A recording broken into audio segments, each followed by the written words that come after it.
The only limit to our realization of tomorrow will be our doubts of today.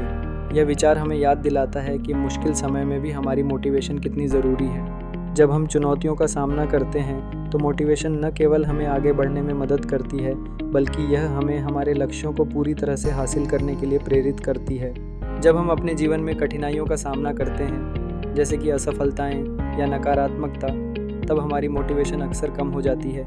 बाहरी दबाव जैसे कि सामाजिक अपेक्षाएं या नौकरी की चुनौतियां भी हमें हतोत्साहित कर सकती हैं। ऐसे समय में लगातार मन में बसी आशा और सकारात्मकता की अनुपस्थिति हमें गंभीर समस्याओं का सामना कराने में रोक सकती है। हमें यह समझना होगा कि मोटिवेशन को बनाए रखने के लिए कुछ प्रभावी रणनीतियों का अनुसरण करना आवश्यक है। सबसे पहले स्पष्ट लक्ष्य निर्धारित करना जरूरी है। जब आपके पास एक विशिष्ट लक्ष्य होता है तो उसे पाने के लिए योजना बनाना आसान होता है। इसके अलावा आत्मानुशासन का अभ्यास करना आवश्यक है, चाहे वह नियमित व्यायाम हो या पढ़ाई का समय हो।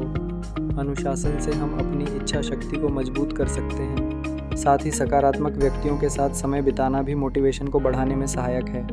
एक प्रेरणादायक कहानी साझा करते हैं। एक समय की बात है, एक व्यक्ति जो लगातार असफलताओं का सामना कर रहा था, लेकिन उसने हार नहीं मानी। उसने अपनी समस्याओं का सामना किया, अपने लक्ष्य पर ध्यान केंद्रित किया और अपने दोस्तों और परिवार से समर्थन लिया। उसके दृढ़ निश्चय ने उसे मजबूती दी और अंत में उसने अपने सपनों को पूरा किया। इस कहानी से यह स्पष्ट है कि हम सभी में अपनी परेशानी को पार करने की क्षमता होती है।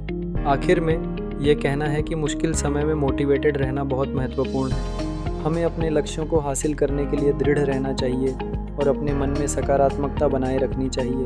अपनी सोच को सकारात्मक बनाते हुए हम मुश्किल वक्त को भी पार कर सकते हैं। आपसे आग्रह है कि आप अपने मोटिवेशन टिप्स टिप्पणी में साझा करें और अन्य प्रेरणादायक सामग्री के लिए हमारे अन्य वीडियो देखें।